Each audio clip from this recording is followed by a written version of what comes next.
అరణ్యములోకి వెళ్ళారంట. 22వ వచనం. వెళ్ళి దానిలో 3 దినములు నడిచిరి, అచ్చట వారికి నీళ్లు దొరకలేదు. అంతలో వారు మారాకు చేరిరి. మారా నీళ్లు చేదైనవి గనుక వారు ఆ నీళ్లు తాగలేకపోయిరి. అందువలన దానికి మారా అని పేరు కలిగెను. ప్రజలు మేమేమి తాగుదుమని మోషే మీద సణుగుకు అనగా. మళ్ళీ మొదలెట్టేసారు. మీకు అర్థమవుతుందా ఏమన్నా? ఫస్ట్ ఏమో ప్రభువా ఈ ఐగుప్తీయులు వెనకాల వచ్చేస్తున్నారు, కాపాడన్నారు. దేవుడు కాపాడిన తర్వాత మళ్ళీ దేవుణ్ణి స్తుతించటం మొదలెట్టారు.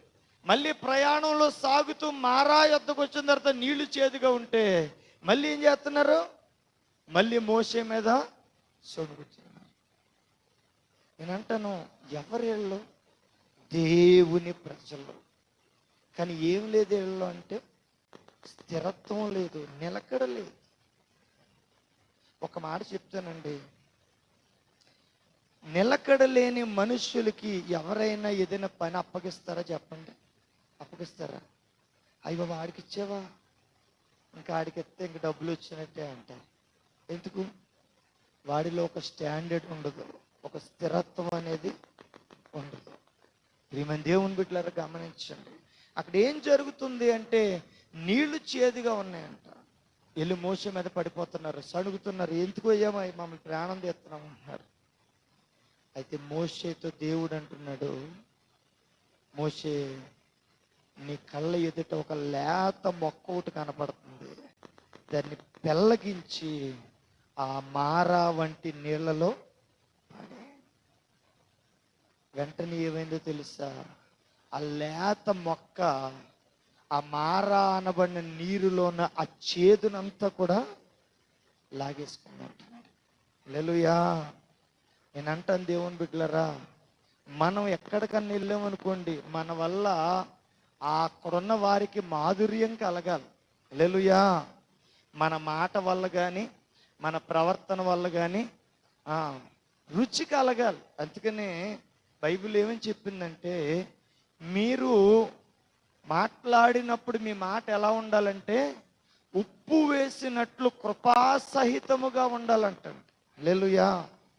వంటకాలు వండినప్పుడు అన్నీ వేసినా సరే మనకు రుచి రావాలంటే ఉప్పు వేయాలి.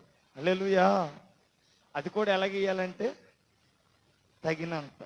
అమ్మా హల్లెలూయా. ఎక్కువ అవ్వకూడదు, తక్కువ అవ్వకూడదు. తక్కువ అయితే రుచి ఉండదు, ఎక్కువైతే రుచి పాడైపోద్ది మొత్తం. అందుకని క్రైస్తవులను దేవుడు ఎలా పోల్చాడు తెలుసా? మీరు లోకమునకు ఉప్పై ఉన్నారు. హల్లెలూయా. నలుగురు ఏదో దెబ్బలాట ఆడుకుంటున్నారండి, మనం వెళ్ళి అమ్మ ఎందుకు వచ్చింది అని చెప్పి 2 మాటలు మాట్లాడి సర్దేసి సమాధానపరిచి వచ్చేయాలి. హల్లెలూయా. కారం వేసినట్టు ఉండకూడదు. ఏం వేసినట్టు ఉండకూడదు? ఉప్పు వేస్తే రుచి వస్తుంది, కారం వేస్తే మంట వస్తుంది. ప్రియమైన దేవుని బిడ్డలారా గమనించండి. అయితే ఇక్కడ ఆ లేత మొక్కను తీసుకుని ఎక్కడేమన్నాడంటండి?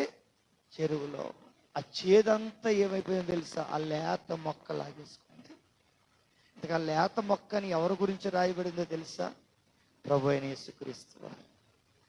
ఈ లోకంలో ప్రతి మనిషి బతుకు చేదుగా ఉంది, విషపూరితంగా ఉంది ప్రతి మనిషి బతుకు కూడా. కానీ దేవాతి దేవుడు ఒక లేత మొక్కగా ఈ భూమి మీదకి వచ్చి మనకున్న చేదంతా, మనకున్న విషమంతా, మనకున్న పాపమంతా కూడా ఆయన లాగేసుకున్నాడు. హల్లెలూయా. తెలుసా మీకు?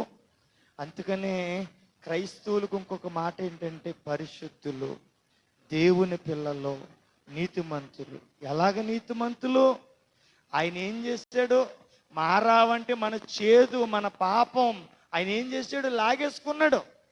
అందుకనే ఆయన చేదయ్యి మనకి మాధుర్యాన్ని కలగచేశాడు. ఇప్పుడు నీళ్లు మధురంగా మారినప్పుడు చక్కగా అందరూ తాగేశారు. హల్లెలూయా. కొద్ది దూరం వెళ్ళారంటండి, కొంచెం దూరం వెళ్ళారు. 16వ అధ్యాయంలోకి వస్తే ఇప్పుడు మళ్ళీ మొదలెట్టారు. ఏమంటున్నారో తెలుసా? నిర్గమాకాండం 16:2. ఆ అరణ్యములో ఇశ్రాయేలీయుల సమాజమంతయు మోషే అహరోనుల మీద సణిగెను. ఇశ్రాయేలీయులు మేము మాంసము వండుకొని కొండల యొద్ద కూర్చుండి తృప్తిగా ఆహారం తినినప్పుడు యెహోవా చేతి వలన ఏల చావకపోతుమి? ఈ సర్వ సమాజమును ఆకలి చేత చంపుటకు ఈ అరణ్యములో అక్కడి నుండి తోడుకొని వచ్చుతురని వారితో అనగా, మళ్ళీ ఏమంటున్నారు? ఎందుకు వచ్చిందయ్యా మోషే? ఐగుప్తులో మేము మాంసం వండుకునేవాళ్ళు. నేను అంటాను, ఐగుప్తులో మాంసం ఎక్కడది వీళ్ళకి? అమ్మా, ఇంకో చోట అంటారు మాకు ఉచితంగా చేపలు వచ్చి. నేను అంటాను, చేపలు ఎక్కడే, మాంసం ఎక్కడే? అయితే ఎవరైనా ఇవ్వాలి. ఎవరిస్తారు చెప్పండి? ఐగుప్తులు ఇవ్వరు. మరి ఏం చేస్తున్నారు? అర్ధరాత్రి వల వేసుకుని వెళ్ళిపోతున్నారు, పట్టుకుని వచ్చేస్తున్నారు కదా. ఇప్పుడు ఏమంటున్నారంటే, దేవుడు ఎంతగా నడిపిస్తుంటే దీనికంటే కూడా ఏది ఇష్టంగా ఉందంట వాళ్ళకి? మేము కొండల యొద్ద మాంసం వండుకున్నప్పుడు ఎందుకు చావలేదు? ఈ అరణ్యంలో ఎందుకు చంపడానికి తీసుకొచ్చావు అని చెప్పి మాట్లాడుతున్నారు. నేను అంటాను, అడుగు అడుగున ఇలాంటి మాటలు మాట్లాడితే ఎంత బాధ కలుగుతుందండి. చూడండి, ఒక పక్క దేవుణ్ణి స్తుతిస్తున్నారు, మరొక పక్క దైవ సేవకుణ్ణి దూషిస్తున్నారు. ఇదేంటో చెప్పన, నిలకడలేదు. ఫస్ట్ ఏమో సముద్రం అడ్డొచ్చింది అన్నారు, తర్వాత ఏమో ఐగుప్తీయులు వచ్చేస్తున్నాం అన్నారు, తర్వాత ఏమో నీళ్లు చేదుగా ఉన్నాయి అన్నారు, ఇప్పుడేమో ఆహారం లేదన్నారు. దేవుడు అంటున్నాడు, మిమ్మల్ని పోషించటానికి దేవుడు ఆకాశం నుండే ఆహారాన్ని కురిపిస్తాడని చెప్పాడు. నేను అంటాను, ఒక్కరోజు కాదు, 2 రోజులు కాదు, 40 సంవత్సరాలు ఏ పూట పస్తులేరండి. నేను అంటాను, ఐగుప్తులోనే పస్తులు ఉన్నారు వీళ్ళు, కానీ ఎక్కడ పస్తులు లేరు? దేవుడు నలిపించిన 40 సంవత్సరాలు ఎక్కడ పస్తులేరు వీళ్ళు. కానీ ఏమంటున్నారు తెలుసా? మేము కొండలు ఎత్తున్నప్పుడు మేము ఎందుకు చావకపోతే దేవుడు వారికి ఆహారం ఇచ్చాడు. మళ్ళీ కొద్ది దూరం వెళ్తే అక్కడ నీళ్లు లేకపోతే మళ్ళీ సొనుగుతున్నారు. మళ్ళీ అక్కడ దేవుడు బండలోంచి నీళ్లు రప్పించాడు. మళ్ళీ కొంత దూరం వెళ్తే ఇప్పుడు మార్చేసారు, నీరు దొరుకుతుంది, ఆహారం దొరుకుతుంది. ఇప్పుడు కొత్త దేవుడు కావాలంటే వీళ్ళకి. ఎవరు కావాలంటే తెలీదమ్మా మీకు? నిర్గమకాండ 32వ అధ్యాయంలో అహరోను నట్టుకుని అంటున్నారు, ఇదిగో మమ్మల్ని నడిపించిన మోషే ఎక్కడికి వెళ్ళిపోయాడో మాకు తెలీదు, అందుకనే మా ముందర నడుచుటకు ఒక దేవతను మాకు చెయ్యి. అప్పుడు అహరోను ఏం చేశాడంటే, మీ ముక్కులకి, చెవులకి, మెడలో ఉన్న బంగారం అంతా నాకు ఇచ్చేయండి అని చెప్పి ఏం చేశాడు తెలుసా? బంగారాన్ని పోత పోసాడంట. అది దూడ బొమ్మ అయిందంట.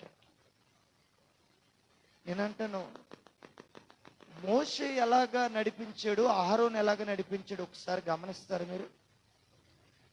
మోషే ఇశ్రాయేల్ ప్రజల కొరకు ప్రతిసారి మోకాళ్ళు వేసి, ప్రభువా వీళ్ళ మారా నీళ్ళు తాగలేకపోతున్నారు, ప్రభువా ఎర్ర సముద్రం దాటలేకపోతున్నారు, ప్రభువా ఆహారం లేక అలమటిస్తున్నారు. కష్టాల్లో ఉన్నంతసేపు కూడా మోషే మోకాళ్ళు వేసి ప్రార్థన చేశాడు. దేవుడు పిలిచాడు, కొండ మీదకి రా మోషే, నీతో మాట్లాడాలంటే ఆయన వెళ్ళాడు. ఇప్పుడు బాధ్యత ఎవరిది? అహరోన్ది. కానీ అహరోను ఏం చేశాడు తెలుసా? ప్రజలు విచ్చలవిడిగా తిరగటానికి విడిచిపెట్టేసాడంట. ఏం చేశాడండి? నేనంటాను, ఈ దర్శనం ఎవరికి లేదు? అహరోనికి దర్శనం లేదు. మరి దర్శనం ఎవరికి? నా ప్రజలను విడిపించాలి, నా ప్రజలను రక్షించాలి, నా ప్రజలను నడిపించాలన్న దర్శనం ఎవరికి? దర్శనం మోషేది, అందుకనే భారం ఉంది. అహరోనికి ఆ దర్శనం లేదు, అందుకనే ప్రజలు విచ్చలవిడిగా తిరగటానికి విడిచిపెట్టారంట. వాళ్ళు అహరోను దగ్గరికి వచ్చి అడుగుతున్నారంట, అహరోను మా ముందర నడవటానికి ఒక దేవతను చెయ్యి అన్నారంట. ఇదేంటయ్యి ఎలా మాట్లాడుతున్నారు అన్నాడా? సరే మీ ముక్కులకి చెవులకున్న బంగారం ఇవ్వండి అంటే ఆ బంగారం అంతా తీసేస్తే కరిగించాడంట, దూడ బొమ్మ అయిందంట. ఈ బొమ్మను ఎట్టుకుని ఊరేగుతున్నారంట. ఓ ఇశ్రాయేలు, ఐగుప్తులో నుండి తీసుకొచ్చినటువంటి ఆ దేవుడు ఇదే. ఎవరంటండి? ఎవరు తీసుకొచ్చారు వీళ్ళని? దేవుడు తీసుకొచ్చాడు, మోషే నడిపించాడు. కానీ ఇప్పుడు ఎవరిని అంటున్నారు? నేను అంటున్న క్రెడిట్ ఎవరికి వెళ్ళింది? ఎవరికి వెళ్ళిందండి? అమ్మ దూడబొమ్మకి వెళ్ళింది. ప్రియమైన దేవుని బిడ్డలారా, ఒక మాట గుర్తు చేసుకోవాలి మనం. ఇశ్రాయేలులో ఏమి లేదని చెప్పడానికి ఇవన్నీ చెప్తున్నాం. ఏమి లేదండి? నిలకడ లేదు. 40 సంవత్సరాల అరణ్య ప్రయాణంలో ఎక్కడ ఒక నిలకడ అనేది లేదు. కొన్ని తర్వాత అయినా వీరిలో నిలకడ కలిగిందా అంటే అక్కడ లేదు. మీరు న్యాయాధిపతుల గ్రంథం అంతా చూడండి. వారు ఏం చేస్తూ ఉన్నారంటే దేవునికి విరోధంగా విగ్రహారాధన చేయటం, దేవుని కోపం వారి మీదకి రేగటం, కోపం రేగినప్పుడల్లా మళ్ళీ వేరే ఎవరో ఒకరికి బానిసలుగా చేసేయటం. మీకు తెలుసండి, ఐగుప్తు బానిసత్వాన్ని విడిచిపెట్టారు, కానీ అడుగడుగున వీళ్ళ నిలకడలేని తనం వల్ల అడుగడుగున బానిసలు అయిపోతున్నారు. అమ్మోనీలకు బానిసలు అవ్వలేదా? మోయాబీలకు బానిసలు అవ్వలేదా? ఫిలిస్తీన్లకు బానిసలు అవ్వలేదా? మిజ్జానీలకు బానిసలు అవ్వలేదా? ఎంతమందికి ఎందుకు బానిసలు అయిపోయారు తెలుసా? నిలకడలేని తనం. నేనంటాను, దేవుడు నిన్ను నన్ను కూడా ఐగుప్తు అనే లోకంలోంచి విడిపించాడు. విడిపించిన తర్వాత మన భక్తిలో నిలకడగా ఉంటే మనం ఎవరికి కూడా బానిసలు అవ్వాల్సిన పని లేదు. స్వతంత్రులుగా మనల్ని నడిపిస్తాడు. హల్లెలూయా. ప్రియమైన దేవుని బిడ్డలారా, మనమే అనేకులకు దీవెనగా మారిపోతాం. మనమే ఇంకొకరికి చెప్పే పరిస్థితులకు మారిపోతాం. కానీ నిలకడ లేని తనం వల్ల, ఎటు గాలెత్తే అటు తిరిగిపోవటం వల్ల మనం ఏమవుతామంటే మనకి ఏ ఆశీర్వాదం కూడా ఉండదు. అందుకనే బైబిల్లో ఒక మాట చెప్తాడు. ఎక్కడంటే అది యాకోబు పత్రిక ఒకసారి రండి, 1వ అధ్యాయం 8వ వచనం.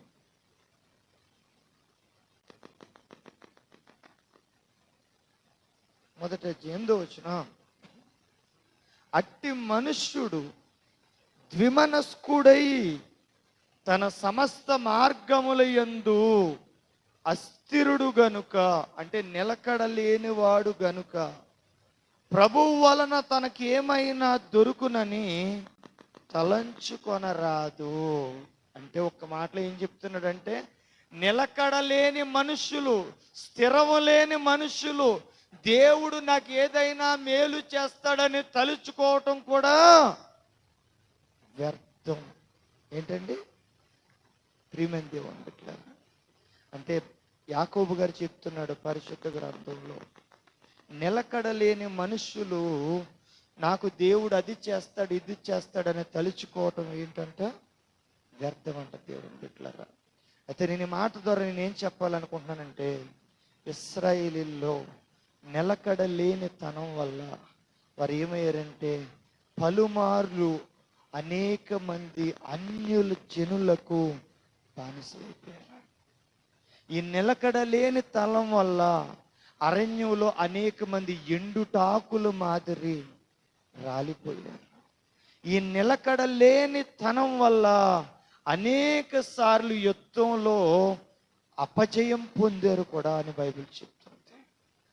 ఇంకా 2వ వ్యాఖ్యానానికి వస్తే బైబిల్ గ్రంథంలో మనం చూసే వ్యక్తి యోబు గారు. ఎవరండి? క్షమించాలి, లోతు గారు. లోతు అనబై యోబు అన్నాను, లోతు గారు. ఆదికాండం 12వ అధ్యాయం 4వ వచనంలో చూస్తే దేవుడు అబ్రహామును పిలిచినప్పుడు అంటండి, అబ్రహాముతో అంటున్నాడు, పెద్దనానా నువ్వు వెళ్ళే చోటకి నేను కూడా బయలుదేరి. అబ్రహాం అంటున్నాడు, నాయన ఎక్కడికి వెళ్ళాలో నాకే తెలదరా, దేవుడు పిలిచాడని బయలుదేరి వెళ్ళిపోతాం, కానీ పలానా ఊరని కానీ పలానా నివాసం అని కానీ ఎక్కడో తెలియదురా అంటే, మరేం పర్లేదు నీతో వచ్చేస్తానని వెళ్ళిపోయాడు.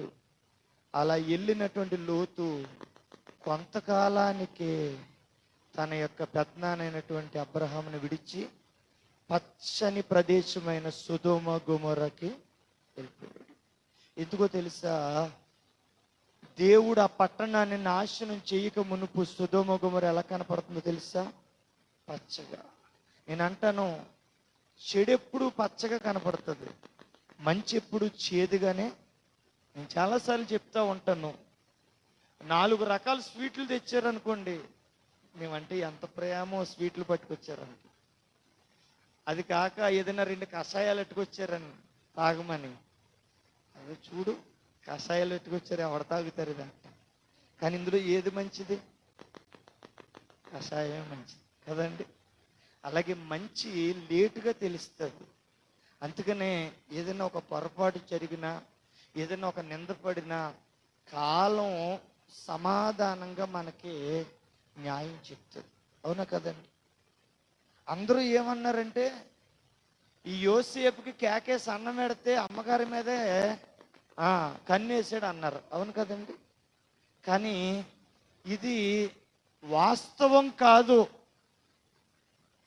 అని తెలియటానికి ఎన్నాళ్ళు పట్టింది చెప్పండి? సుమారుగా హల్లెలూయా, సుమారుగా 17 ఏట 20 ఏళ్ళకి అలా నిందడ్డది అనుకుందాం, 30 ఏళ్ళకి రాజు అయ్యాడు అనుకుందాం. అంటే నిజం తెలియటానికి ఎన్నాళ్ళు పట్టిందండి?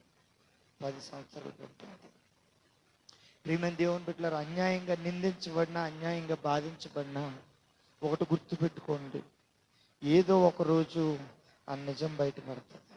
హల్లెలూయా, ఆ సత్యం అనేది ఖచ్చితంగా బయటపడుతుంది. ఇంకా ఆ రోజు కల్పన కథలు చెప్పిన వాళ్ళు ఎవరైతే ఉన్నారో ఏదో ఒక రోజు బయటపడతారు. ప్రియమైన దేవుని బిడ్డలారా, గమనించగలిగితే ఆ రోజు లోతు జీవితాన్ని చూస్తున్నాం. పెద్దనాన్న నీతో వస్తానన్నాడు, వెళ్ళాడు. కొంతకాలం అయ్యింది, మళ్ళీ ఇదిగో నేను సొదొమకి వెళ్ళిపోతానన్నాడు. సర్లే నాయన నీ ఇష్టం అన్నాడు. మొత్తం మీద శత్రువులు వచ్చి లోతును పట్టుకుని తనకున్న భార్య పిల్లల్ని ఆస్తినంతా తీసుకెళ్ళిపోతున్నారు.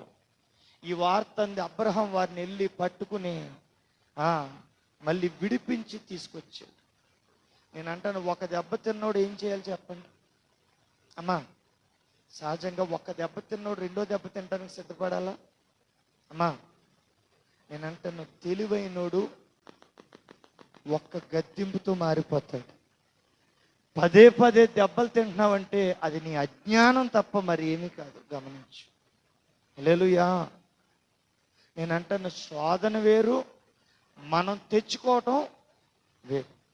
హల్లెలూయా. ప్రియమైన దేవుని బిడ్డలారా, గమనించగలిగితే మొదటేమో పెద్దనా నీతో వస్తానని చెప్పాడు, తర్వాత ఏమో సొదొమకి వెళ్ళిపోతానని చెప్పాడు, మళ్ళీ ఇప్పుడేమో శత్రువులు తీసుకెళ్ళిపోతే పెద్దనాన్న వచ్చి కాపాడి తీసుకొస్తే, సరే పెద్దనాన్న తప్పు అయిపోయింది, ఇంకా నీతోనే ఉంటాను అనలేదు. మళ్ళీ ఏమంటున్నాడు? చాలా సంతోషం, వెళ్ళొస్తాం మరి అన్నాడు. మీరు అంటాను, ఎందుకంత నామోషం నీకు? ఎందుకంత? నేను అంటాను, పెద్దోళ్ళ దగ్గర ఒక మాట తగ్గి ఉండటం వల్ల ఇబ్బంది అంటారండి. హల్లెలూయా. నేను అంటాను, ఈ ప్రెస్టేషన్ అనేది ఉంది, ఏమంటారమ్మా తెలుగులో దాన్ని? ప్రెస్టేషన్ తెలుగులో ఏమంటారు అమ్మా? వాణి గారు అమ్మా,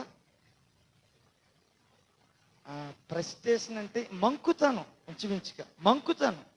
అంటే ఇంక తగ్గటానికి ఇష్టపడరు. నేనంట తగ్గితే ఏమవుద్ది? యేసు ప్రభు వారంట పై అంగీ పక్కనెట్టేసంట నడానికి తువాలు కట్టుకుని పాదాలు కడిగేసాడంట శిష్యులు. నేనంట తగ్గటం వల్ల ఖచ్చితంగా మనం హెచ్చించబడతాం కానీ వెనకబడం. హల్లెలూయా. ఇప్పుడు ఇంత దెబ్బతిన్నాడు. ఆనాడు అబ్రహాం రాకపోతే మొత్తం భార్య పిల్లలు ఈయన మొత్తం సర్వం పోయే సమస్తం పోయే అన్నట్టుగా ఉందును. ఇప్పుడు వచ్చాడు, ఇప్పుడు తలకి ఇలా పక్కెట్టుకుని చాలా సంతోషం, మరి వెళ్ళిపోతున్నాం మేము సొదొమకి, అక్కడే మళ్ళీ గుడారం వేసుకుంటాం. ఇంక ఎంత సిగ్గండి ఇది. మళ్ళీ వెళ్ళిపోయాడు. మళ్ళీ వెళ్ళిపోతే అబ్రహాము మోకాళ్ళ మీద పడి ఏడుస్తున్నాడంట, నాయనా నువ్వు సొదొమ గొమొర పట్టణాన్ని నాశనం చేసేస్తానంటున్నావు, అక్కడ నా కొడుకు ఉన్నాడు, నా తమ్ముడు కొడుకైనా నా కొడుకాడు. నేను అంటాను, ఎవరు ఏడుస్తారు? ఎవరు కన్నీళ్లు కారుతారు? ఎవరు నీ కోసం మొరపెడతారు? సరే ఆలోచించు. సొదొమ రాజు ఏదైనా ప్రార్థన చేస్తున్నాడు ఆయన కోసం? పోనీ సొదొమ రాజుకే దిక్కు లేదు, అతడు కూడా బానిసగా వెళ్ళిపోయాడు. కానీ ఎవరు ఏడుతున్నారు తెలుసా? లోతు కుటుంబం కోసం. అబ్రహాము పాదాల మీద అడిపోతున్నాడు, దేవదూతల పాదాల మీద. అయ్యా, అక్కడ 50 మంది ఉంటే ఆ పట్టణాన్ని రక్షిస్తా, 30 మంది ఉంటే రక్షిస్తా, 10 మంది ఉంటే ఎందుకు ఎంత ఏడుపు? అక్కడ ఉంటానని వెళ్ళాడు. ఆ ఉన్న పట్టణం కూడా నాశనం కాకూడదు. నేను అంటాను, మన వ్యక్తులు ఎవరైనా దుబాయ్ వెళ్ళారు అనుకోండి, అక్కడ ఏదైనా ఒక భూకంపం కలిగిందని కానీ మన గుండెలు ఎలా ఉంటాయి? టక్క టక్క టక్క టక్ కొట్టుకుంటాయి. బాబు ఏమైపోయింది అని చెప్పి. ఇప్పుడు సేమ్ ఫీలింగ్ ఎవరిదంటే అబ్రహాం. ఇప్పుడు వెళ్ళాడు, ఎక్కడ కూర్చుంటున్నాడంటే గవిని దగ్గర కూర్చున్నాడంటే. వెళ్ళివోని వచ్చేవాడిని సూత్రం, ఇంకెంతకు మించి ఏమీ లేదు. ఈ దేవదూతలు వెళ్ళగానే పాదాల మీద అడిపోయి మా ఇంటికి రండి భోజనం చేయండి అన్నాడంట. వాళ్ళు అన్నారు, భోజనాలు కట్ట ఏమొద్దయ్యా, ఈ పట్టణాన్ని మేము నాశనం చేసే పోతున్నాం, రేపు ఉదయకాలమే నువ్వు ప్రయాణం కట్టాలి. ఆగండి వస్తానని చెప్పి వెళ్ళిపోయాడు. అల్లుడి దగ్గరికి వెళ్ళిపోయాడు. అడిగాడు వాళ్ళు రాలేదు. వచ్చాడు, నడని చెప్పి బయలుదేరదామంటే అన్నాడు, మళ్ళీ వస్తానని మళ్ళీ వెళ్ళిపోయాడు.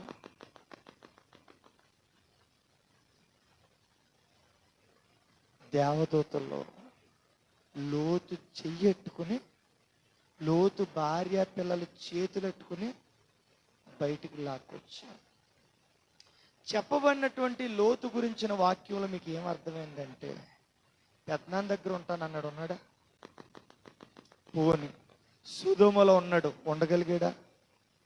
శత్రువుల దగ్గరికి వెళ్ళాడు, మళ్ళీ పెద్దనానే దిక్కయ్యాడు. మళ్ళీ ఇక్కడ ఉన్నాడు, పోని మళ్ళీ వెళ్ళిపోయాడు.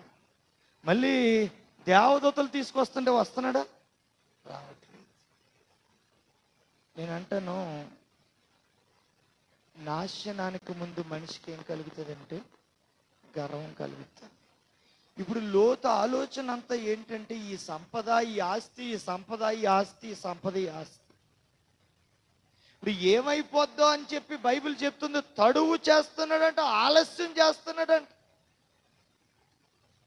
అయితే వాళ్ళు ఏం చేశారు తెలిసే? చేతులు అట్టుకుని బయటికి లాక్కొచ్చేసారంట.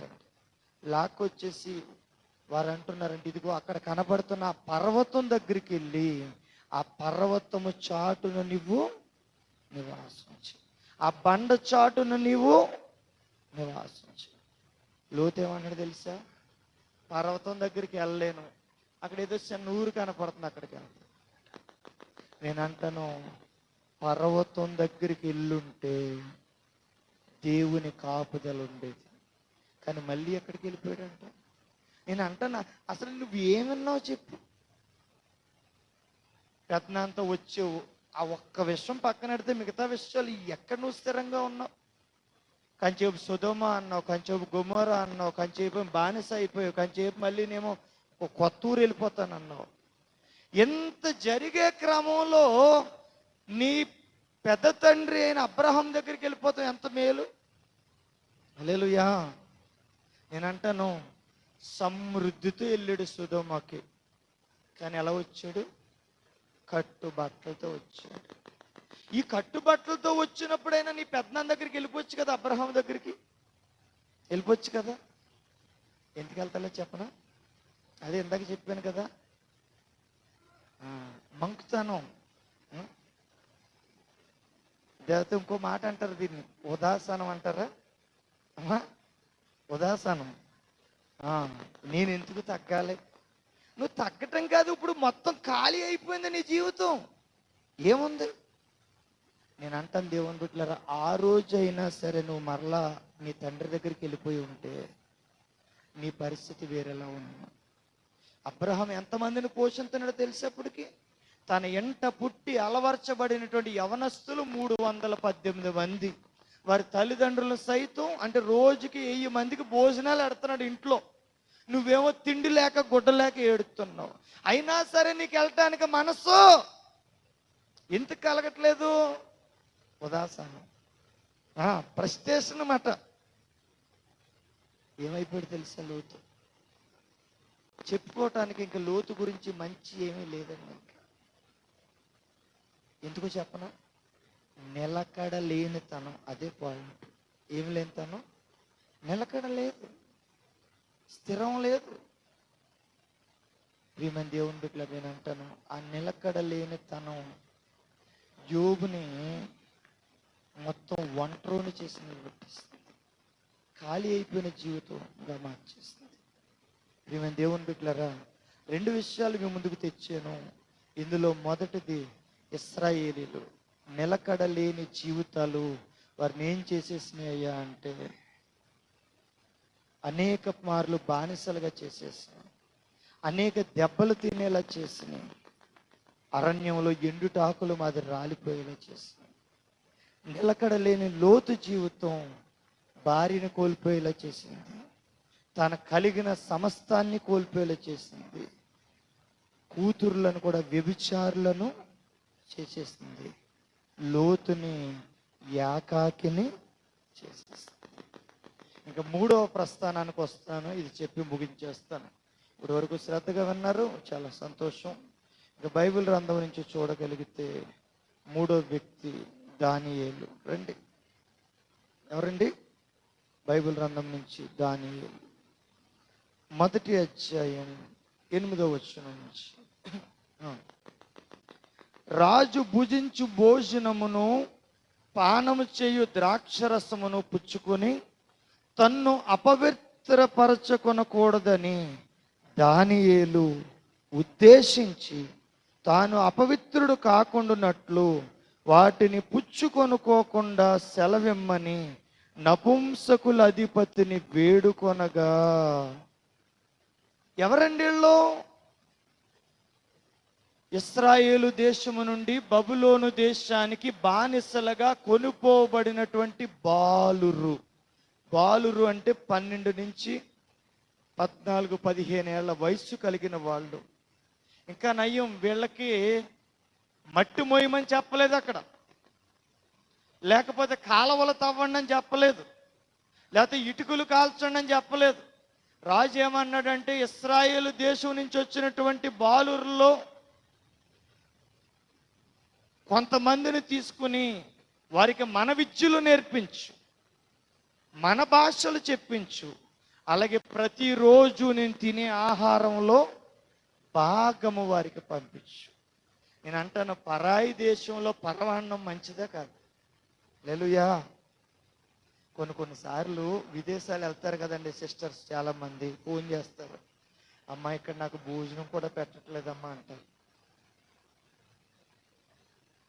రోజుకి 16 గంటలు పని చేయించుకుంటున్నారమ్మా, తిన్నావా అని కూడా అడగరమ్మా అంటున్నారు. నేనంటాను, అలాంటి సమయంలో ఏదైనా ఆహారం దొరికింది అనుకోండి, అది మనకి పరమాన్నంతో సమానం కదా, అవునా కదా? కొంతమంది అంటారు, ఇదిగో వాళ్ళు చేయమన్నట్టుగా చేయాలమని అని అడుగుతున్నారు. వెనకాల ఉన్న వాళ్ళు అంటారు, అమ్మా మరి ఏదో దేశం కానీ దేశంలో ఉన్నావు కదా, వాళ్ళు ఎలా చెప్తే భక్తి ఉంటే మనం ఇక్కడ చేసుకుందాం, కానీ అక్కడ మాత్రం వాళ్ళ విధానంలో నువ్వు ఫాలో అయిపో. ప్రియమైన దేవుని బిడ్డలారా, పరాయి దేశంలో ఉన్నారు, కానీ రాజుగారు భోజనం పెడుతుంటే వద్దంటున్నారు. రాజుగారు తాగే ద్రాక్షరసాన్ని పోస్తుంటే వద్దంటున్నారు. నేనంట వీళ్ళు పిచ్చోళ్ళ తెలివైన వాళ్ళు చెప్పండి. ఎందుకో చెప్పనా? రాజుగారు తినే ఆహారం ప్రతిరోజు తన దేవతకు అర్పించి ఆహారం వస్తుంది. అందుకనే దానియేలు అంటున్నాడు, ఆ ఆహారం తిని నేను అపవిత్రుని కాకుండానట్లు దయచేసి మాకు శాకాహారము అంటే ధాన్యాన్ని ఇప్పించండి, మాకు రొట్టెలు పెట్టండి, పోనీ ఆహారం పెట్టండి, మాకు మాంసం కూరలు ఏమి మాకు. ప్రియమైన దేవుని బిడ్డలారా, అయితే 10 రోజులు మమ్మల్ని పరీక్షించండి, మాంసం తినేవారితో మేము కూడా కలగా కనబడితే అప్పుడు మాకు ఎట్టండి, లేదంటే లేదన్నారు. హల్లెలూయా. ప్రియమైన దేవుని బిడ్డలారా, రోజు ఆ మాట అన్నప్పుడు బైబిల్లో రాశాడు చూడండి, 14వ వచనం. అందుకు అతడు ఈ విషయంలో వారి మాటకు సమ్మతించి 10 దినముల వరకు వారిని పరీక్షించెను. 10 దినములైన పిమ్మట వారి ముఖములు రాజు భోజనము భుజించు బాలురందరి ముఖములు కంటే సౌందర్యముగాను కలగాను కనబడగా రాజు వారికి నియమించిన భోజనమును పానము కొరకైన ద్రాక్ష రసమును ఆ నియామకుడు తీసివేసి వారికి శాఖ ధాన్యాదులనిచ్చెను. ఆ నలుగురు బాలుర సంగతి ఏమనగా, దేవుడు వారికి జ్ఞానమును సకల శాస్త్ర ప్రావీణ్యతను వివేచనయు అనుగ్రహించాను. హల్లెలూయా. ప్రియమైన దేవుని బిడ్డలారా, నేను అంటాను, భక్తిలో ఎలా ఉన్నారు చెప్పండి? నిలకడగా ఎలా ఉన్నారండి? ప్రియమైన దేవుని బిడ్డలారా, చాలాసార్లు మన పిల్లల్ని చిన్నప్పుడు మందిరానికి తీసుకొస్తాం. కంఠస్థ వాక్యాలు చెప్తాడు, చక్కగా పాటలు పాడతాడు, వీలైతే డ్రమ్స్ కొడతాడు. కొంచెం మీసాలు వచ్చిన తర్వాత రాడు. కానీ దేవుడు మాకిచ్చిన సంఘంలో ఉన్న యవన పిల్లలందరూ కూడా అలా లేరు. హల్లెలూయా, హల్లెలూయా. ఎందుకంటే చాలా చోట్ల నేను వెళ్ళినప్పుడు చెప్తారు, పాస్టర్ ప్రార్థన అస్సలు మాట ఏంటండి. కానీ నిజంగా చెప్తున్నాను, దేవుడు మాకిచ్చిన సంఘ పిల్లలు అలా లేరు. హల్లెలూయా. ఉద్యోగం చేసుకున్నాడు ఉద్యోగం చేసుకుంటున్నాడు, వ్యాపారం చేసుకున్నాడు వ్యాపారం చేసుకుంటున్నాడు. ఖాళీగా తిరిగే వాళ్ళు ఎవరో ఉండరు. హల్లెలూయా. వాళ్ళకున్న ఒకటే వీక్నెస్ ఏంటంటే నైట్ టైం ఫోన్లు నొప్పుకుంటారు. నేను అడగను ఎందుకంటే ఇంకా వాళ్ళ విషయంలో ప్రార్థన చేయాలి ఆ విషయం. కానీ ఖచ్చితంగా కష్టపడేవారుగా ఉన్నారు. హల్లెలూయా. నేనంటే నీ బాల్యములోనే వాళ్ళు ఎలా ఉన్నారంటే భక్తిలో నిలకడగా ఉన్నారు. హల్లెలూయా. నేనంటాను, ఇంకొంచెం పెద్ద అయిన తర్వాత కూడా వీళ్ళ మీదకి ఒక భయంకరమైనటువంటి శ్రమ వచ్చింది. నెబుకద్నెజర్ రాజు ఒక పెద్ద ప్రతిమ నిలబెట్టి దీనికి నమస్కారం చేయండి, లేదంటే అగ్నిగుండంలో పాడేస్తాడు. అక్కడ కూడా వారు ఎలా ఉన్నారు తెలుసా? నిలకడగా. మా దేవుడు కాపాడితే బతుకుతాం, కాపాడకపోతే చచ్చిపోతాం. అంతేగాని నువ్వు నిలబెట్టిన ప్రతిమకు మొక్కు. అంటే వాళ్ళు ఎక్కడి నుంచి ఫౌండేషన్ పడింది? చిన్నప్పటి నుంచి. నేను అంటాను, దేశం కాని దేశంలో తిండే కష్టమైన పరిస్థితిలో రాజభోజనం వద్దు అంటున్నారంటే ఏ భక్తిలో వారు ఉన్నారు, ఏ భక్తిలో వారు పెంచబడ్డారు అంటే, ఐగుప్తుకి క్షమించాలి, బబులోనికి రాకమునుపు వారు ఇశ్రాయేలు దేశంలో వారు ఏమయ్యారంటే భక్తి చేత నింపబడ్డారు. హల్లెలూయా. అదే భక్తి బాల్యంలో ఉంది, అదే భక్తి యవ్వనంలోనూ ఉంది. అందుకని నిలకడగా స్థిరంగా వాళ్ళు ఉన్నారు. ప్రియమైన దేవుని బిడ్డలారా, దానియేలు మీద నింద మోపవలెనని చెప్పి రాజు దగ్గరికి వెళ్ళి, నెల రోజులు నీ దగ్గర తప్ప ఇంకెవరి దగ్గర కూడా ఏ మనిషి ప్రార్థన చేయకూడదు, అలా ప్రార్థన చేస్తే సింహాల బోన్లో వేయబడాలని ఒక ఆజ్ఞ జారీ చేసినప్పుడు కూడా దానియేలు యథాప్రకారం మోకాళ్ళేసి 2 చేతులు ఎత్తి తన దేవునికి ప్రార్థన చేస్తున్నాడు. హల్లెలూయా.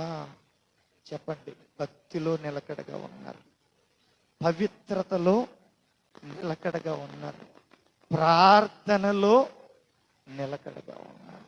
హల్లెలూయా. నేనంటాను దేవుని బిడ్డలారా, ఒక వ్యక్తిని దేవుడు ఆశీర్వదించాలి అంటే ఎటుకటు గాలేసేటటువంటి విశ్వాసం మనకి ఉండకూడదు. హల్లెలూయా. భక్తిలో నిర్లక్ష్యం అనేది ఏమాత్రం కూడా. చాలా మంది దేవుని మందిరానికి వచ్చి సాపీగా పడుకుంటారు. ప్రియమైన దేవుని బిడ్డలారా, అది కరెక్ట్ అయిన పద్ధతి కాదు. దేవునిలో, దేవుని యొక్క వాక్యములో మనం నిలకడ కలిగి జీవించాలి. ఇంకొక మాట చెప్పి నేను ముగించేస్తాను. యేసు ప్రభు వారు ఒక సహోదరుల ఇంటికి వెళ్ళాడు. ఆ సహోదరుల పేరు మార్తా, మరియా. యేసు ప్రభు వారు కూర్చొని ఎక్కడున్నా సరే కల్పన కథలు చెప్పడం, చక్కగా వాక్యం చెప్తున్నాడు. మరియమ్మ వచ్చి పాదాల దగ్గర కూర్చుని చక్కగా ఆలకిస్తాడు. హల్లెలూయా. ఇంకొక ఆవిడ ఏం చేస్తుంది తెలుసా? వంట చేస్తుంది. ఇవి రావట్లేదని కొండలో టక్క మా వాళ్ళు కుర్చీలు సర్దుతారు. కొన్ని సార్లు ఇక్కడ ప్రార్థన జరుగుతుందన్న ఆలోచన మర్చిపోతారు. ఇప్పుడు ఏం చేస్తుందంటే కొండల్ని చూస్తుంది, అది అని చెప్పి టక్క టక్క టక్క టక్క. నేను అంటాను, యేసయ్య రాక నీ ఇంటికి వచ్చాడు కదా, అవసరంతో 1 గంట ఎక్స్ట్రా అవుద్ది పని, తర్వాత చేసుకోవచ్చు కదా. కానీ ఏమి లేదు, మార్తలో నిలకడ లేదు. నేనంటున్న వాక్యం వినే చోట కూడా చాలా మందికి స్థిరం ఉండదు. కొంచెం కూర్చుంటారు, మళ్ళీ లెగిసిపోతారు, ఫోన్ నొక్కుంటారు, నిద్ర అవుతారు, పక్క వాళ్ళతో మాట్లాడతారు. మేము దేవుని బిడ్డలారా, నిలకడ అనేది భక్తిలో ఉండాలి. హల్లెలూయా. నిలకడ అనేది పవిత్రతలో ఉండాలి. నిలకడ అనేది విశ్వాసంలో ఉండాలి. నిలకడ అనేది పరిశుద్ధతలోనూ ఉండాలి. నిలకడ అనేది ప్రార్థనలోనూ ఉండాలి. దేవుని వాక్యాన్ని గ్రహించుటలోనూ ఉండాలి. అలా ఉన్న శద్రకు, మేషకు, అబేద్నెగోలు, దానియేలు బబులోను దేశంలో, అంటే దేశం కాని దేశంలో పరిపాలించేటటువంటి స్థాయిలో దేవుడు వారిని ఆశీర్వదించాడు. అలాంటి కృప మనకు ఉండాలని మనసారా కోరుకుంటూ దేవుడి మాటలు దీవించును గాక. ప్రార్థన చేద్దాం. ప్రేమ కలిగిన తండ్రి, పరిశుద్ధుడు అయిన ప్రభువా, భక్తి జీవితంలో నిలకడగా ఉన్నామా, నిర్లక్ష్యంగా ఉన్నామా?